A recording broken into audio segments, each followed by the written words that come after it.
ಪ್ರೀತಿಯುಳ್ಳ ದೇವಜನರೇ, ನಿಮ್ಮೆಲ್ಲರಿಗೂ ಯೇಸು ಕ್ರಿಸ್ತನ ಶ್ರೇಷ್ಠವಾದ ನಾಮದಲ್ಲಿ ವಂದನೆಗಳು. ಶಾಲೋಮ್, ನಿಮಗೆ ಸಮಾಧಾನವಾಗಲಿ. ಈ ದಿನ ದೇವರ ವಾಕ್ಯದ ಜ್ಞಾನಕ್ಕಾಗಿರುವಂಥ ವಿಷಯ ದೀನರನ್ನು ಲಕ್ಷಿಸುವ ದೇವರು. ಅದಕ್ಕೆ ಆಧಾರವಾಗಿ ಕೀರ್ತನೆಗಳ ಗ್ರಂಥ 138 6ನೇ ವಚನ, ಯೆಹೋವನು ಮಹೋನ್ನತನು, ಆತನು ದೀನರನ್ನು ಲಕ್ಷಿಸುತ್ತಾನೆ, ಗರ್ವಿಷ್ಠರನ್ನು ದೂರದಿಂದಲೇ ಗುರುತು ಹಿಡಿಯುತ್ತಾನೆ. ಈಗ ಓದಿಕೊಂಡ ವಾಕ್ಯ ಭಾಗದಲ್ಲಿ ನೋಡುತ್ತೇವೆ, ದೇವರು ದೀನರನ್ನು ಲಕ್ಷಿಸುತ್ತಾರಂತೆ. ಅಂದರೆ ತನ್ನನ್ನು ತಗ್ಗಿಸಿಕೊಳ್ಳುವವನ ಮೇಲೆ ದೇವರ ದೃಷ್ಟಿ ಇರುವಂಥದ್ದಾಗಿದೆ. ದೇವರು ಶ್ರೀಮಂತನನ್ನು ಅಥವಾ ಜ್ಞಾನಿಯನ್ನು, ವಿದ್ಯಾವಂತನನ್ನು ದೃಷ್ಟಿಸಿ ನೋಡುವುದಿಲ್ಲ. ತನ್ನನ್ನು ತಗ್ಗಿಸಿಕೊಳ್ಳುವವರು ಯಾರಾದರೂ ಇದ್ದಾರೋ ಎಂಬುದಾಗಿ ದೃಷ್ಟಿಸಿ ನೋಡುವವರಾಗಿದ್ದಾರೆ. ಪ್ರೀತಿಯುಳ್ಳ ದೇವಜನರೇ, ನೀವು ಎಷ್ಟೇ ಬಡವರಾಗಿದ್ದರೂ, ಅಜ್ಞಾನಿಯಾಗಿದ್ದರೂ, ಒಂದು ಬಡ ಕುಟುಂಬದಲ್ಲಿ ನಾವು ಜನಿಸಿದ್ದರೂ, ವಿದ್ಯೆ ಇಲ್ಲದಿದ್ದರೂ ಪರವಾಗಿಲ್ಲ. ಆದರೆ ನೀನು ನಿನ್ನನ್ನು ತಗ್ಗಿಸಿಕೊಳ್ಳುವುದಾದರೆ ಕರ್ತನು ನಿನ್ನನ್ನು ಲಕ್ಷಿಸುವರು. ದೇವರು ಒಂದು ಹೆಮ್ಮೆಯುಳ್ಳ ಜನಾಂಗವನ್ನು ಆರಿಸಿಕೊಳ್ಳಲಿಲ್ಲ, ಬಲವುಳ್ಳ ಫಿಲಿಷ್ಟಿಯರನ್ನು ಆರಿಸಿಕೊಳ್ಳಲಿಲ್ಲ, ಯುದ್ಧ ವೀರನಾದ ಗೋಲಿಯಾತನನ್ನು ಆರಿಸಿಕೊಳ್ಳಲಿಲ್ಲ, ದೊಡ್ಡ ಜನಾಂಗವಾದ ಮಿದ್ಯಾನರನ್ನು ಆರಿಸಿಕೊಳ್ಳಲಿಲ್ಲ. ಆದರೆ ದೇವರು ಪ್ರೀತಿಯಿಂದ ಇಸ್ರಾಯೇಲರನ್ನು ಆರಿಸಿಕೊಂಡನು. ಕುರಿ ಮೇಯಿಸುತ್ತಾ ಇದ್ದಂಥ ದಾವೀದನನ್ನು ಆರಿಸಿಕೊಂಡು ಅರಸನಾಗಿ ಅಭಿಷೇಕ ಮಾಡಿದನು.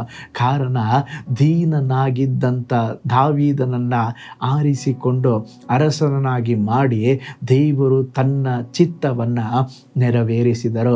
ಪ್ರೀತಿಯುಳ್ಳ ದೇವಜನರೇ, ಸ್ವಲ್ಪ ಯೋಚಿಸಿ ನೋಡ್ರಿ, ಕರ್ತನು ನನ್ನಿಂದ ಏನು ಎದುರು ನೋಡುತ್ತಿದ್ದಾರೆ? ನಿನಗಾಗಿ ಸೂರ್ಯ, ಚಂದ್ರ, ನಕ್ಷತ್ರಗಳನ್ನೆಲ್ಲ ಸೃಷ್ಟಿಸಿದವರು, ಬೆಟ್ಟಗಳನ್ನು, ಗುಡ್ಡಗಳನ್ನು, ಸಮುದ್ರಗಳನ್ನು ಸೃಷ್ಟಿಸಿದ ದೇವರು ನಮ್ಮಿಂದ ಬಯಸುವ, ನಿರೀಕ್ಷಿಸುವ ಒಂದು ವಿಷಯ ಇರೋದಾದರೆ ತಗ್ಗಿಸಿಕೊಳ್ಳುವಿಕೆ ಮಾತ್ರ. ದೇವರ ಮುಂದೆ ನಮ್ಮನ್ನು ತಗ್ಗಿಸಿಕೊಂಡು, ದೇವರೇ ನಾನು ಏನು ಇಲ್ಲಪ್ಪ, ಈ ಲೋಕದಲ್ಲಿ ನನ್ನ ಜೀವಿತದಲ್ಲಿ ಏನು ಇಲ್ಲಪ್ಪ, ನನಗೆ ನೀನೇ ಸಾಕೆಂಬುದಾಗಿ ನಾವು ಒಪ್ಪಿಸಿಕೊಳ್ಳೋದಾದರೆ, ತಗ್ಗಿಸಿಕೊಳ್ಳುವುದಾದರೆ ದೇವರ ದೃಷ್ಟಿ ನಮ್ಮ ಮೇಲೆ ಬೀಳುವಂಥದ್ದಾಗಿದೆ.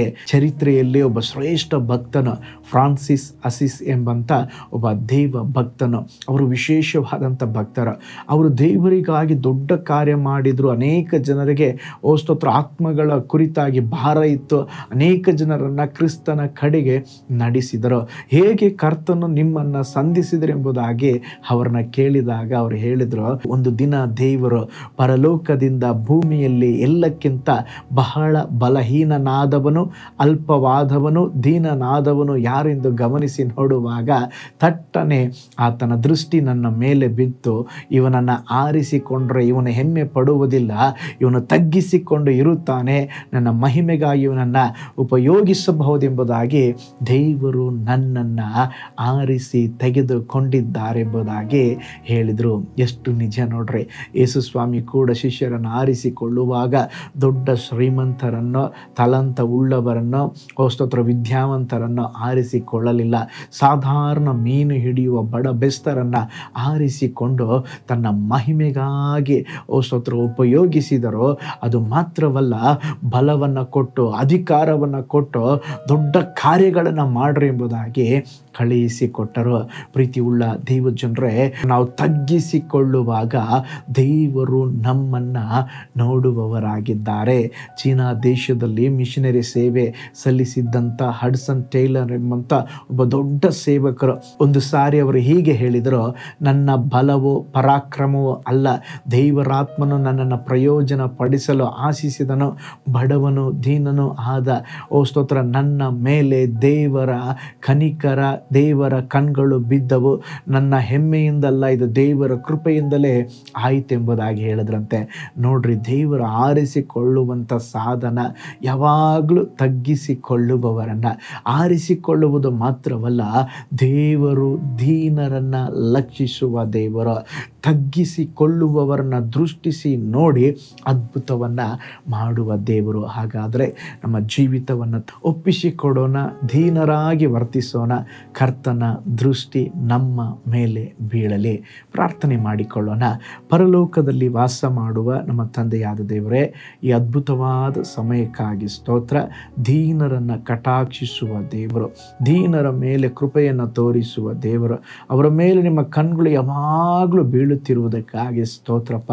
ನಮ್ಮ ಜೀವಿತವನ್ನು ಕೂಡ ಒಪ್ಪಿಸಿಕೊಡುತ್ತೇವೆ. ಯಾವ ಉಪಯೋಗಕ್ಕೆ ಬಾರದ, ನಮ್ಮಲ್ಲಿ ಏನು ಇಲ್ಲದೇ ಇರುವಾಗಲೂ ನಮ್ಮನ್ನು ಹುಡುಕಿಕೊಂಡು ಬಂದು ನಮ್ಮನ್ನು ಆರಿಸಿ ತೆಗೆದುಕೊಂಡು ದೇವರೇ ನಮ್ಮನ್ನು ಉಪಯೋಗಿಸುತ್ತಿರುವುದಕ್ಕಾಗಿ ನಿಮಗೆ ಸ್ತೋತ್ರ. ನಾವು ಯಾವಾಗಲೂ ದೀನತೆಯಿಂದ ವರ್ತಿಸುವಂತೆ, ತಗ್ಗಿಸಿಕೊಂಡು ಜೀವಿಸುವಂತೆ, ನಿನ್ನ ದೃಷ್ಟಿಗೆ ಪಾತ್ರರಾಗುವಂತೆ ನಮಗೆ ಸಹಾಯ ಮಾಡಿರಿ, ಆಳ್ವಿಕೆ ಮಾಡಿರಿ. ಯೇಸುವಿನ ಹೆಸರಿನಲ್ಲಿ ತಂದೆಯೇ, amen, amen. Praise the Lord. ಹಾಗಾದರೆ ದೇವರು ದೀನರನ್ನು ಲಕ್ಷಿಸುವ ದೇವರು. ದೀನರಾಗಿ ಜೀವಿಸೋಣ. ದೇವರ ಮಹಿಮೆಗಾಗಿ ನಮ್ಮನ್ನು ಒಪ್ಪಿಸಿಕೊಟ್ಟು, ದೇವರೇ ನಾನೇನೂ ಇಲ್ಲ, ನೀನೇ ಎಲ್ಲಪ್ಪ, ನನ್ನನ್ನು ಉಪಯೋಗಿಸೆಂಬುದಾಗಿ ಹೇಳ್ರಿ.